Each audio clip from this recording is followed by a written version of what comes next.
Hey guys, welcome to a special edition of Question and Answer right here on the Digital Outlook channel. And today, for my special guest, I have Bersan Algera from Black Swan Capitalist coming out here. And guys, we're going to tackle a number of various subjects and questions that we actually get a lot of. And so, Bersan, hey, welcome to our, Saturday question and answer, man. Great to see you, man. Yeah, thank you. Glad to be here with David. Yeah.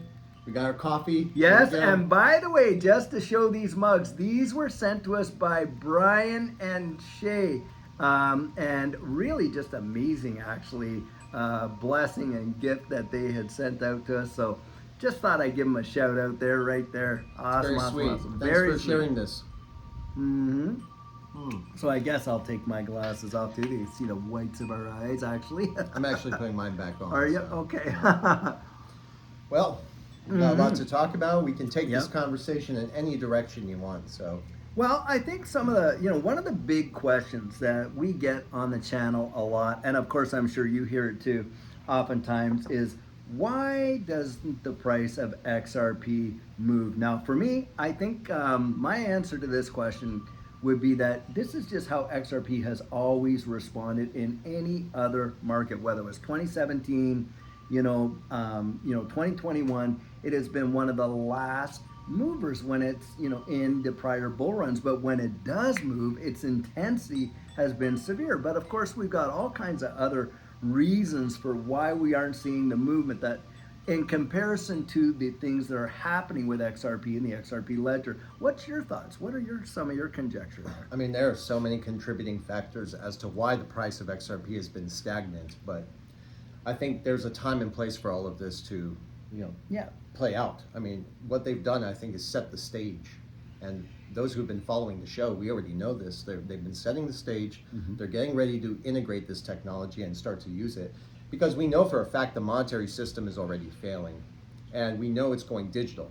So they're kind of just paving the way and putting that bridge there together. So I think there's just a time and place for everything, and we're going to see that come very shortly, which would explain why the central banks are also buying the gold. So I just think they have a plan, and it's going to take some time for us to get there. I mean, we can speculate on this as much as you guys want, but I think we already really have a true understanding of how this is unfolding. So I think you're right. Just kind of like throwing those thoughts out there. I think there's lots of reasons why. I mean, when we look at the marketplace, and we know that there's been suppression and manipulation in the digital asset space for sure.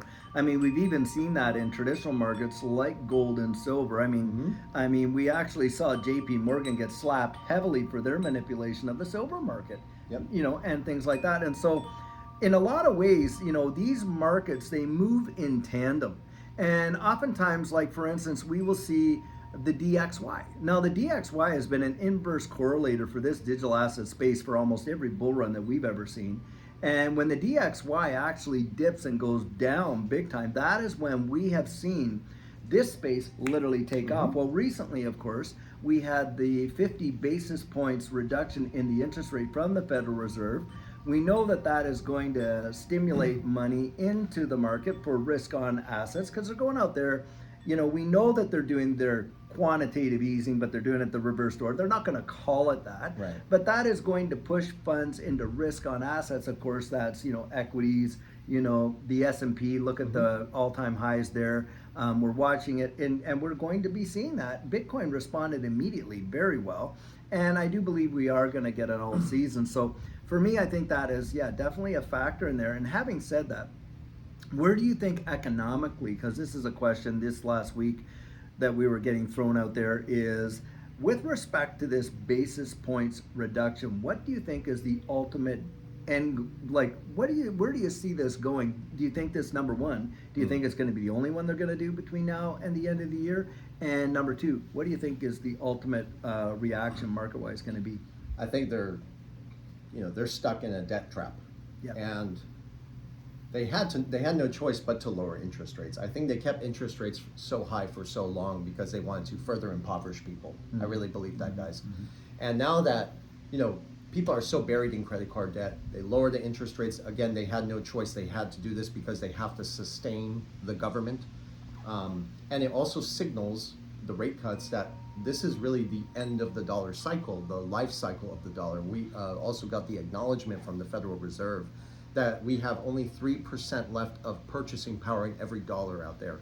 So they're lowering interest rates, 50 basis points. I think they're going to have to do it again closer to November, sometime around the election possibly. But it doesn't change the results. What they're going to do is print all this money.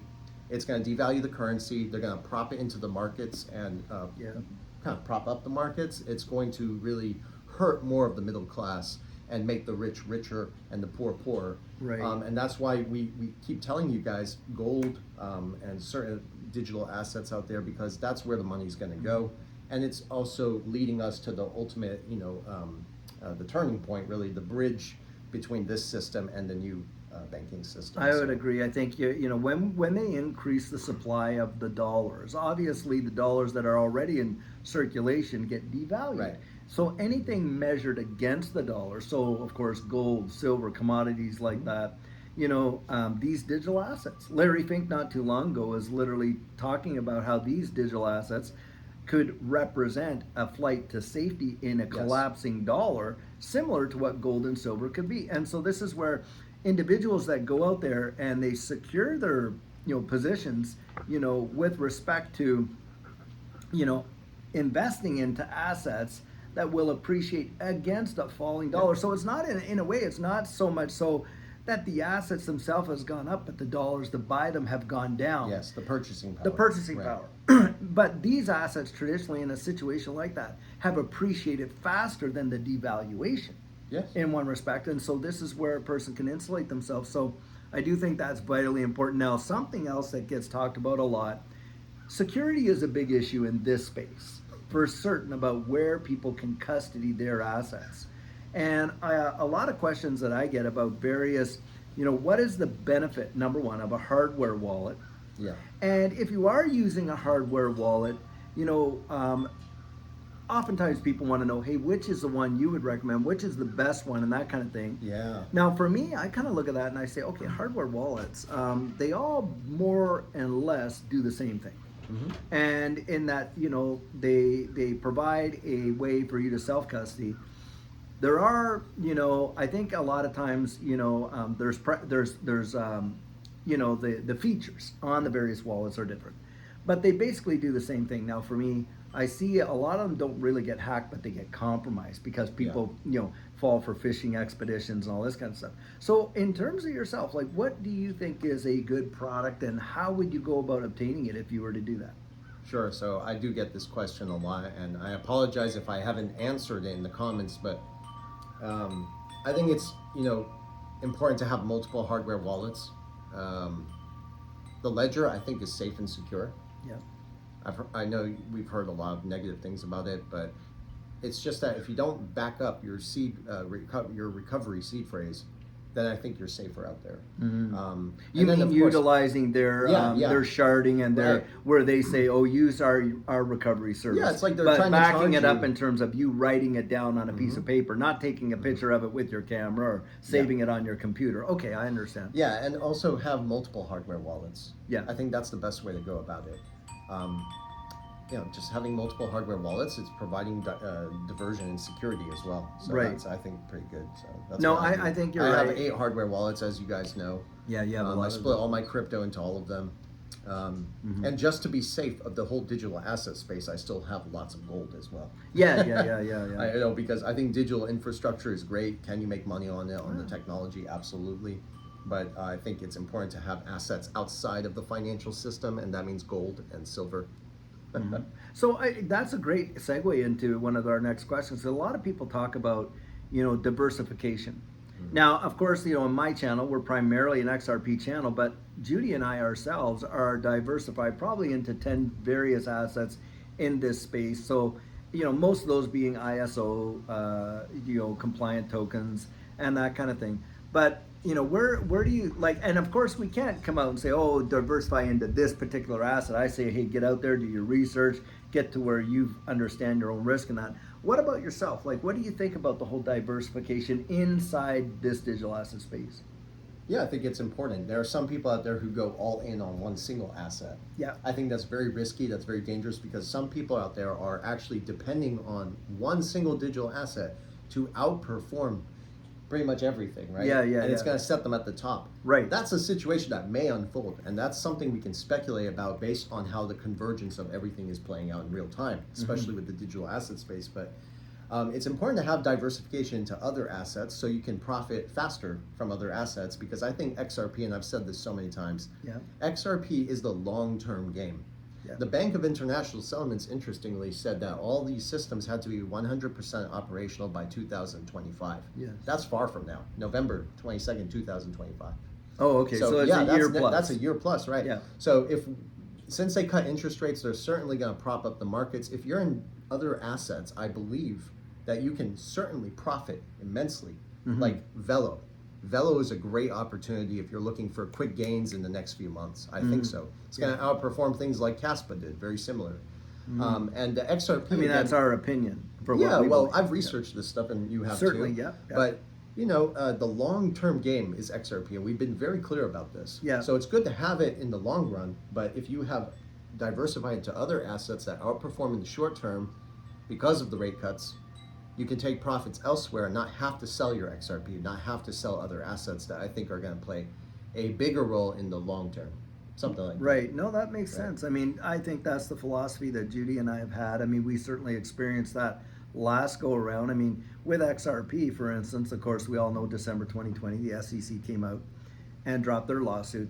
XRP as a price, as an asset, was, extremely suppressed in that run. But even then, it did a 1,200% return. Yeah, that's which another thing is you mentioned. truly phenomenal. Yeah. And but because we were in some of these other assets, we saw ones like VeChain and Cardano do 10,000%. Yeah. So there is that potential. We have seen it in the past. Remember, sentiment is a big driver, but we're now moving into a situation where long-term utility is going to play a factor. Absolutely. And utility is ultimately what is going to really, that's the staying power for these digital assets. The ones that have genuine utility that are out there. And when you look at the XRP ledger and how it's being used to basically build the rails for the infrastructure of this new financial system, that is something we know for a fact. Now, we've got all these guys out there that kind of dispute this all the time, but they're really talking out of their heads. That I think of the one individual that we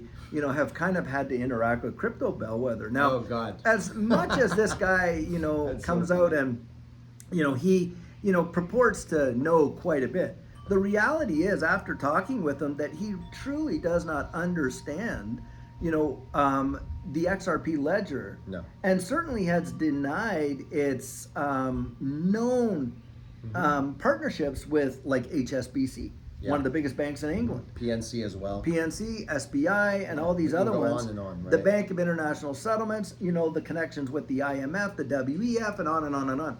And so for these ones that hold this utility long term, I genuinely believe that they are going to be the ones that will have that staying power. But that does not mean, like we've just talked about, that in the short term, diversification could be one of your best friends in Absolutely. this space. Can I share a quick story? Please. Yes. So those who do follow the channel, we talked about Caspa about, like 7-8 months ago? I think so. We talked about Caspa and it was running at around like 2 cents. See, if I was just in XRP, I would have never made the money I did in Caspa when I shared that with most of the audience. So I was able to take a $37,000 profit, nothing fancy, but it really changed a lot in this economy. So it could really make a big difference is what I'm trying to say. Yeah. And as a result of that, I still had my XRP there, but you see, XRP did not outperform Caspa. Caspa outperformed XRP. Right. Right. Yeah. It did very well. It made me a good amount of money, but that's because I was diversified. In fact, because of that, I was able to buy more gold, which has now increased double.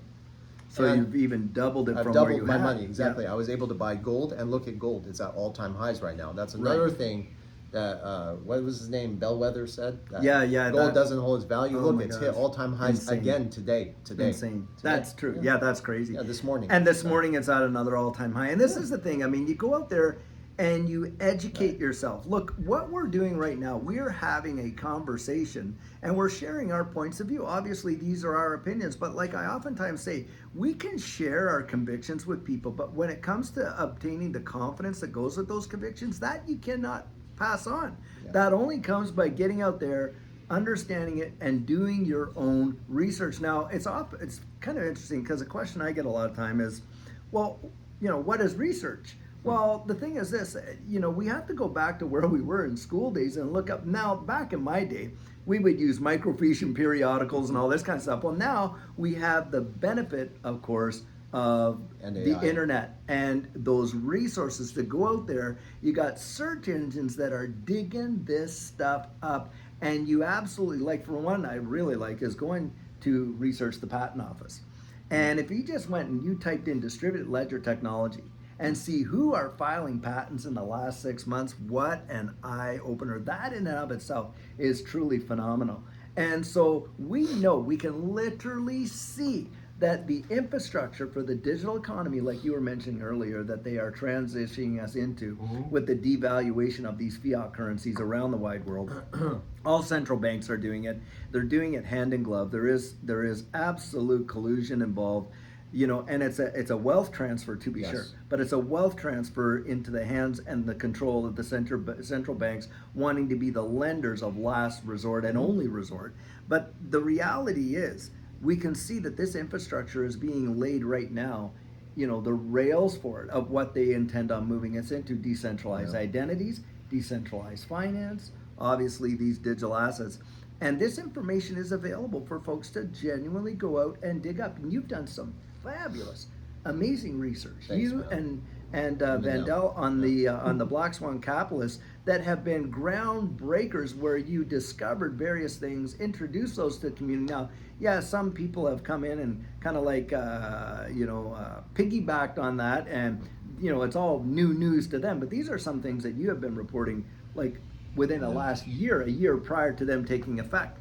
So, having said that, and I know you're constantly doing research, where do you see things probably within the next 12 to 18 months? What do you think we're probably could see, like, I guess, regulatory clarity and some of those kind of, like, where do you think things I thought you were talking about geopolitical. Well, no, but in this space primarily. Geopolitical ties into what's happening in the digital asset space. The whole idea is to break away free from the dollar. And that's really a debt-based centric system. It's not working anymore. It's not working for the 1%. So right now with the whole SEC thing, whether they appeal or not, really doesn't matter. I tell you guys not to focus on the noise.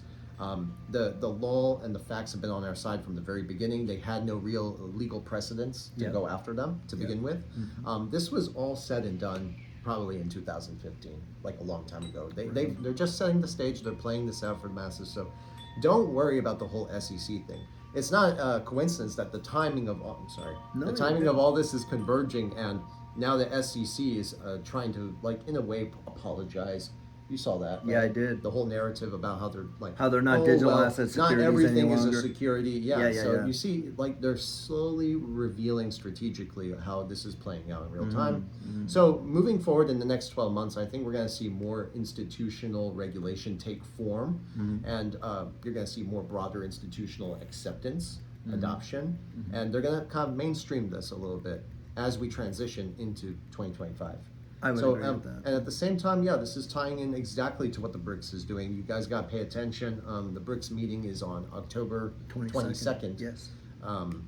So there's going to be a lot of developments there. Shanghai Gold Exchange is going to be there. It has everything to do with gold as well. Right. One thing that's very important is you have to understand is that central banks all around the world, they're not just buying gold at the same time leveraging Ripple's technology for an accident, right? It's not a coincidence. They're doing this on purpose, right? Right. So there's going to be some intersection over there, and I think that's important, something we have to look out for. So I'm looking forward to the Shanghai Gold Exchange meeting at the BRICS on October 22nd. And it's no small coincidence either. I think that right now it's front and center with a lot of the campaigning that's going on presently within this country. The candidates that are out there now, I don't care either one. Both of them were out poo-pooing this space not more than a couple to 3 years ago. Now it's like they're all out there. They're all trying to, even photo ops with them interacting with what they considered to be the kingpin technology, Bitcoin, and all that kind of stuff. Meanwhile, the transactions aren't going through because Bitcoin doesn't react in seconds like that. But they're putting on that demonstration that we're friendly to this space. Da da da da da. We got Fit 21 that just went through the House of Representatives. 71 Democrats crossed the floor to support this Republican bill. We're in an environment where we're so much animosity is against one. It's, to me, what we're witnessing here is, like you said, a narrative that is now reaching its maturity to be delivered to the populace. And at a time when some of these assets, if you had acted upon them back, like you said, in 2015, in the start of these kind of deals that they were bringing out, you would have got them significantly lower than what the prices are now. In fact, I think I heard recently, and maybe you could correct me if I'm wrong, but I heard that that there are some individuals out there within the congressional matrix of what we got going on that are wanting the Federal Reserve to actually hold as a reserve asset to hold digital assets like Bitcoin and stuff like that. And I mean, that is a big time leap. It's a big step. It's a big leap from where we were speculating just a few years back, like 3 to 5 years ago, when it was rat poison squared.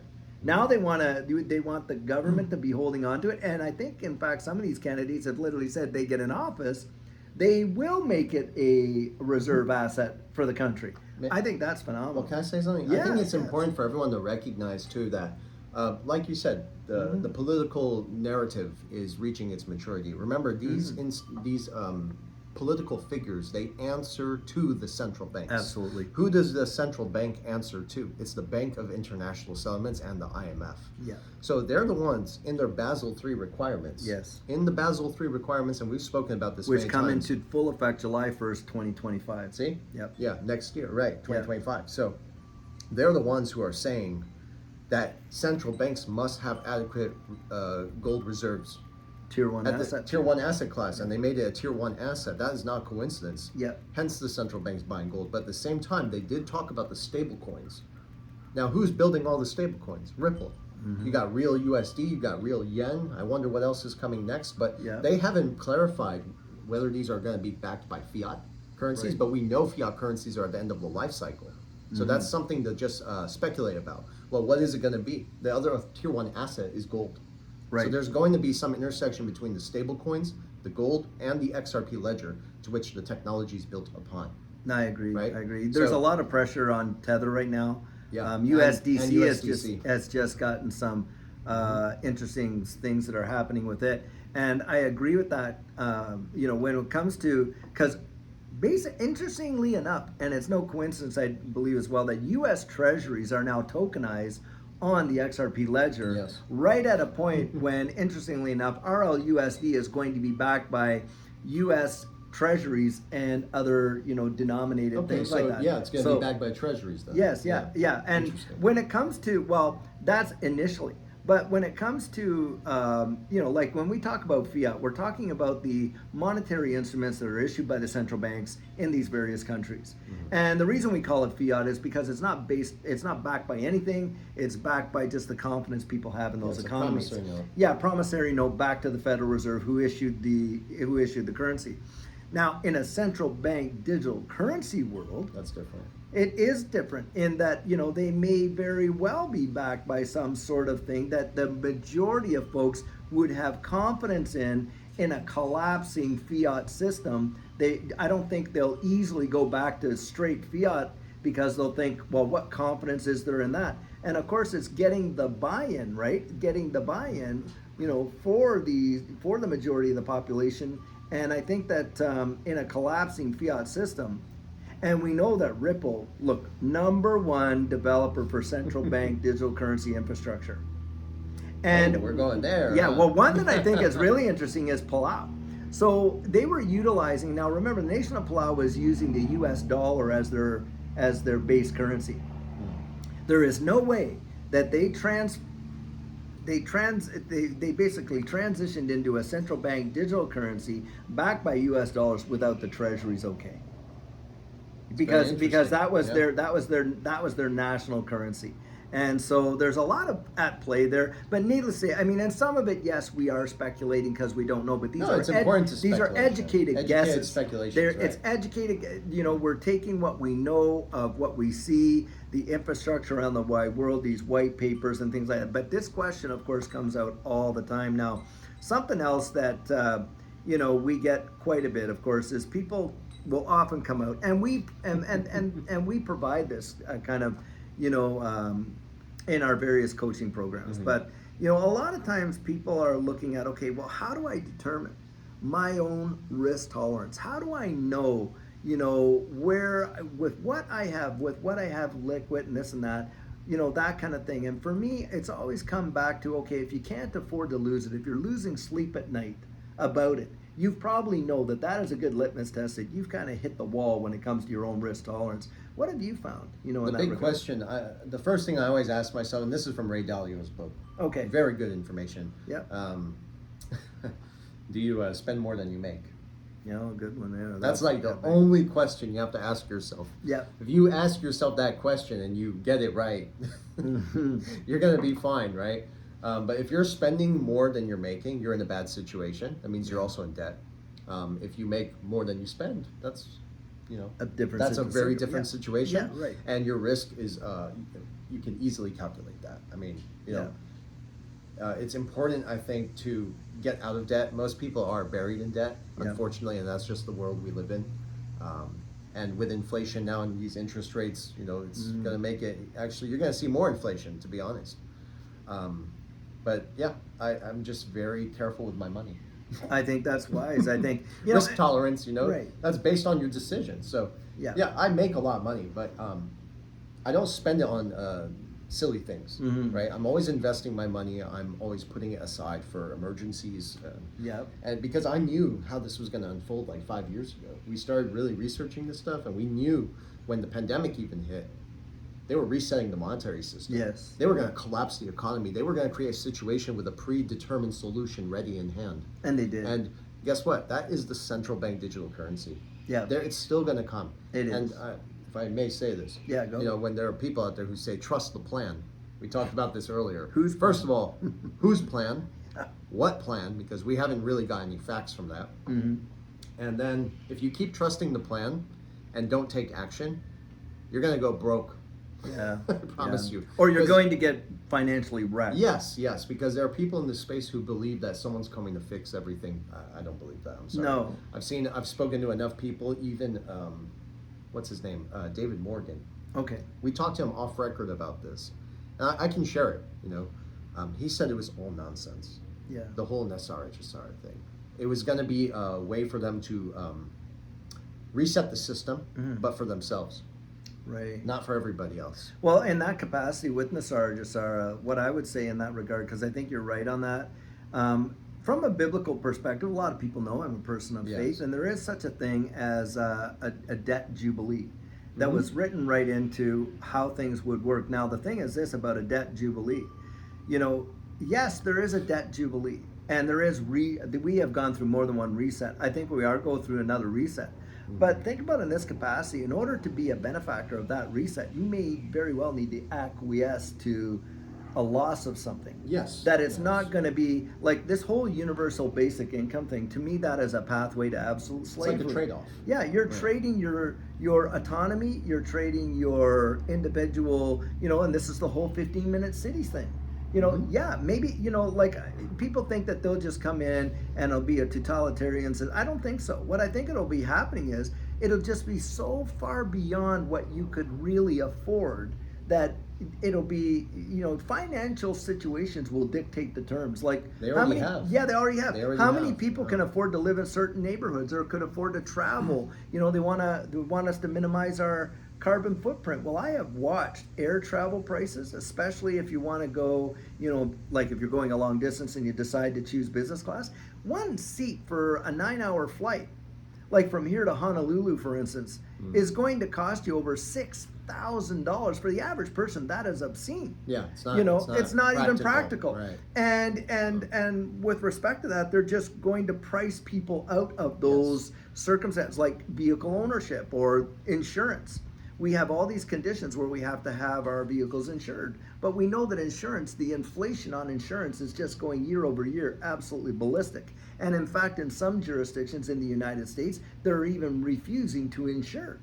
So where a person and so this is where I see, like what you're just describing there, is, okay, if there is a debt forgiveness, that may very well be. But if you acquiesce to that, universal basic income and all this and that, it may set you on a pathway to poverty where you're not going to have the ability. Yeah, all There's your a debt will be trade-off. consolidated and Yes. forgiven, quote unquote, but it's not forgiveness. The trade-off Well, let me say is you something. lost your liberty and maybe your ability to earn. 100%. And yeah, there will be an absolute trade-off. But, Mm-hmm. you know, debt was never constitutional anyways. Right. Right? So if you're talking about a real reset of the system, Yeah. the debt really does go out the window.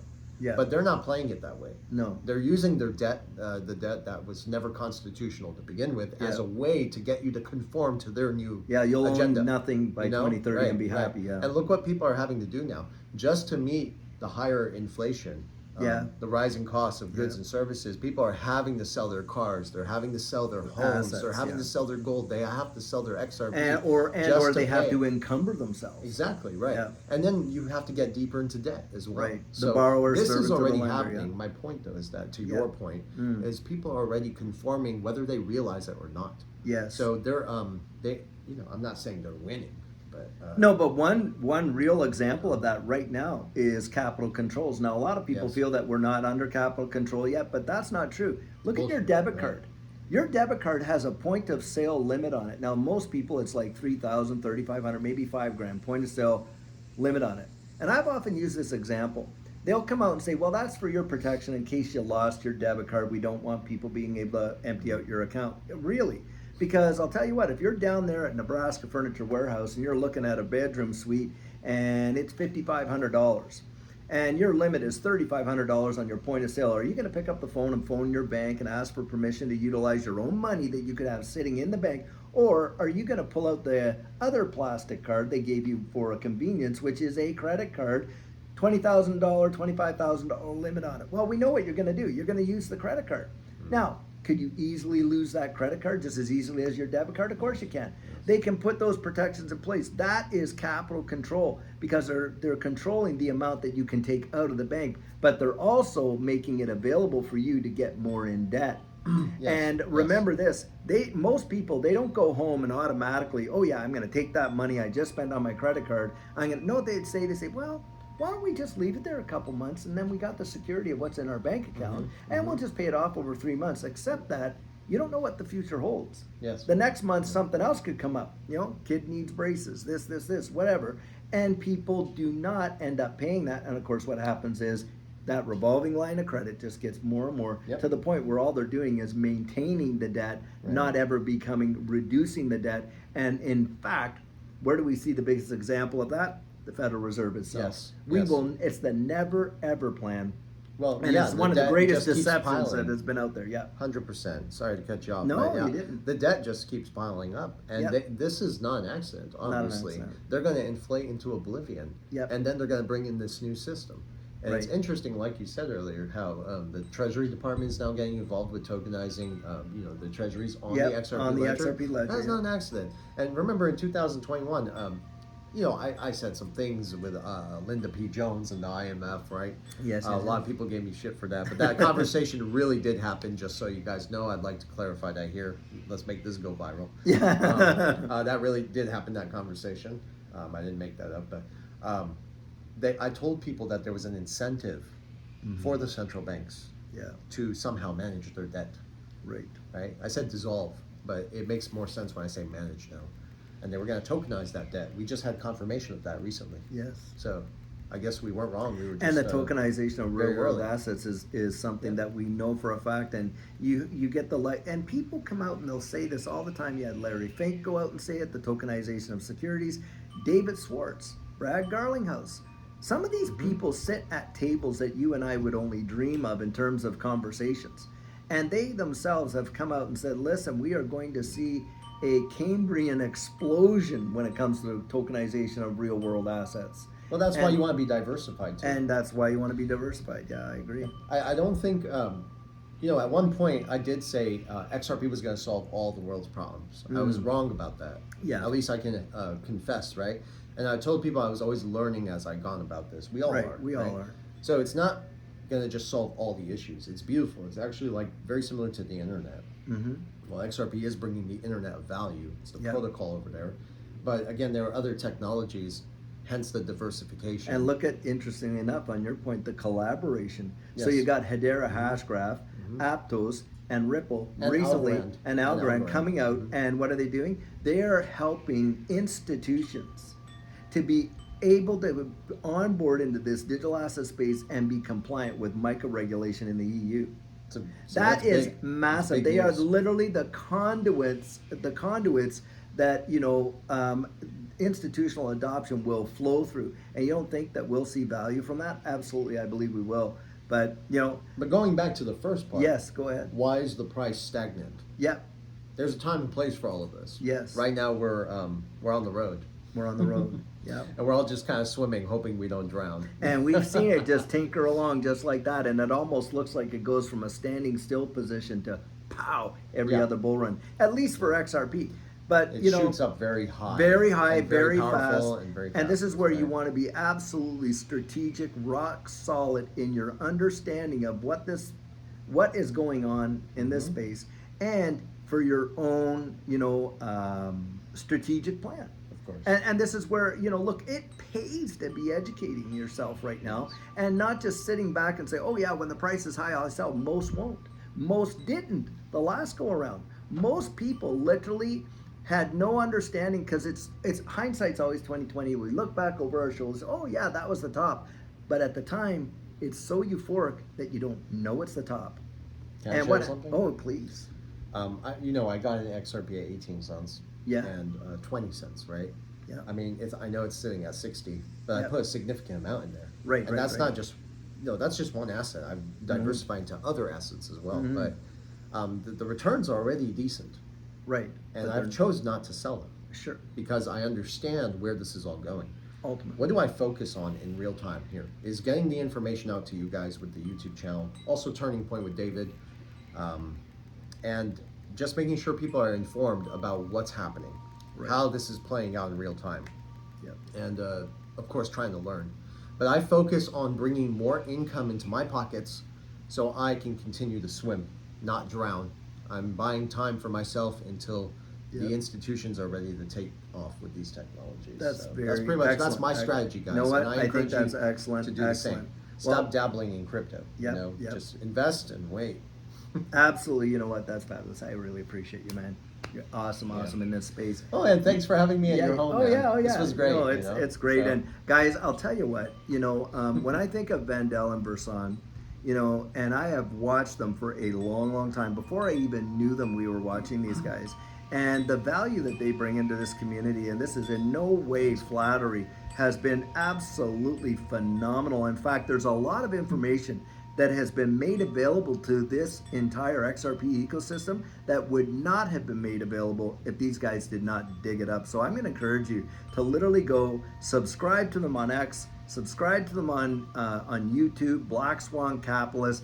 Get out there, and I'll tell you what, the value that you will get at the end of the day out of just hearing, at least it could point you in the direction where you can actually go out and you can do some prospecting for yourself and dig some of this literal information, gold as far as I'm concerned. Well, the funny thing is it's all public now.